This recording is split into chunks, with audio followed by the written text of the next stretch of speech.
কৰিছিলোঁ যে এই বানত যি দুৰ্ঘটনাৰ সংঘটিত হৈছে, মথাউৰি ছিগিছে চৰকাৰৰ নিৰ্লিপ্ততাৰ কাৰণে, আমি ইতিমধ্যে ইয়াক আমি প্ৰতিবাদ সজোৰে উত্থাপিত কৰিছোঁৱেই জীপাল কৃষক শ্ৰমিক সংঘৰ তৰফৰ পৰা। কিন্তু অতি পৰিতাপৰ কথা, তেওঁলোকে দম্ভালি মৰাৰ দৰে তেওঁলোকে বান সাহায্য পৰ্যাপ্ত দিব পৰা নাই। আমি দেখিছোঁ প্ৰত্যেকটো কেম্পত আমি ক্ষেত্ৰভিত্তিক অধ্যয়ন চলাইছোঁ।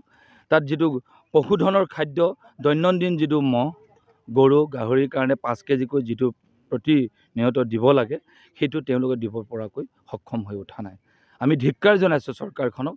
এটলিষ্ট আমি কোৱা ধৰণে বুলি কথা নহয়, চৰকাৰৰ ৰিলিফ মেনুৱেলখনত কি লিখা আছে। আমি জীপাল কৃষক শ্ৰমিক সংঘ এটা কেৱল এটা তথাকথিত সংগঠন নহয়, তথাকথিত এটা ব্যক্তি বিশেষ নহয়। এই জীপাল কৃষক শ্ৰমিক সংঘ এটা সত্তা, জনগণৰ এটা সত্তা, এটা চিন্তা, এটা বিবেক। আমি সেইকাৰণে সকলো জনগণে নিজৰ বানপানীৰ লগত জড়িত থকা বিষয়সমূহৰ সজাগতাৰ কাৰণে আৰু অধিকাৰ সম্পৰ্কে আমি বিস্তৃত ৰূপত, আমি চৰকাৰৰ ৰিলিফ মেনুৱেলত কি লিখা আছে আমি বিস্তৃত ৰূপত আমি এইবিলাক প্ৰিণ্ট আউট কৰিছোঁ। অসমীয়া ৰিজনেল ভাষাত আমি তাক সজাই পৰাই জনগণক সজাগতাৰ কাৰণে প্ৰতিটো কেম্পত আমি আনিছোঁ।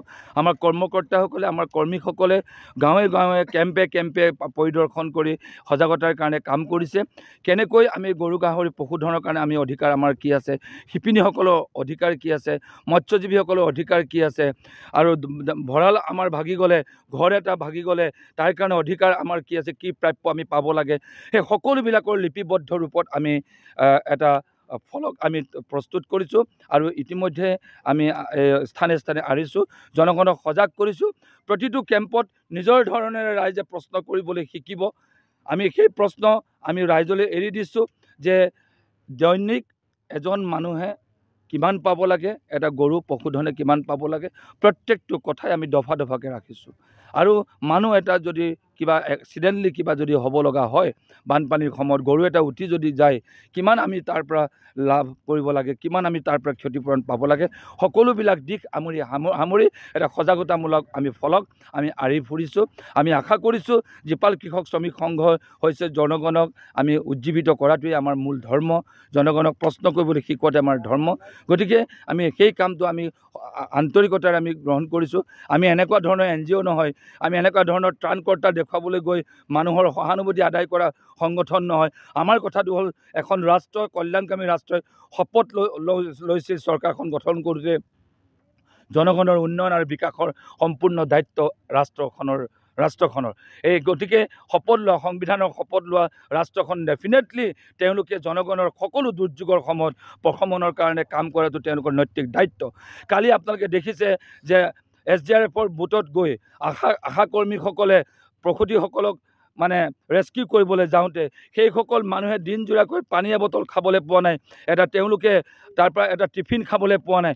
তেওঁলোকে আহ্বান কৰিছে ছ'চিয়েল মিডিয়াৰ যোগেদি, কোনো স্বেচ্ছাসেৱী সংগঠনে বিষয়টো গুৰুত্ব দিয়ক, আমাৰ এই আশা কৰ্মীসকলে কেনেকৈ বানপীড়িত অঞ্চলত কাম কৰি আছে। কিন্তু চৰকাৰখনে কিয় দৃষ্টি দিয়া নাই? আমাৰ প্ৰশ্ন হ'ল, স্বেচ্ছাসেৱী সংগঠনক আমাৰ স্বয়ংক্ৰিয়ভাৱে কোনোবাই এপিল কৰিছে বেলেগ কথা। আমি জীপাল কৃষক শ্ৰমিক সংঘই কৈছোঁ যে সেইটো এটা চৰকাৰৰ SDRF আৰু NDRFৰ মেনুৱেল অনুসৰি এটা ৰেছপনচিবিলিটিৰ ভিতৰত এই আশা কৰ্মীসকলে ইমান কষ্টৰে প্ৰসূতিসকলক, আজি গৰ্ভৱতী মহিলাসকলক ৰেস্কিউ কৰি নাৱত আনিছে, ভূৰত আনিছে, সেইসকলৰ কথা, তেওঁলোকক খাদ্যৰ যোগান, বিশুদ্ধ খোৱা পানীৰ যোগান ব্যৱস্থা চৰকাৰে ল'ব লাগিব। এই কথাটো আমি কৈছোঁ।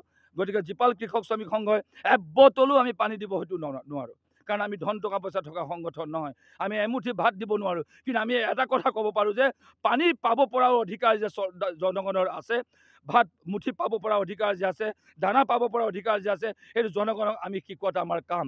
আৰু সেই জনগণক শিকোৱাৰ কাৰণে জীপাল কৃষক শ্ৰমিক সংঘৰ ওপৰত চৰকাৰৰ ৰঙা চকু।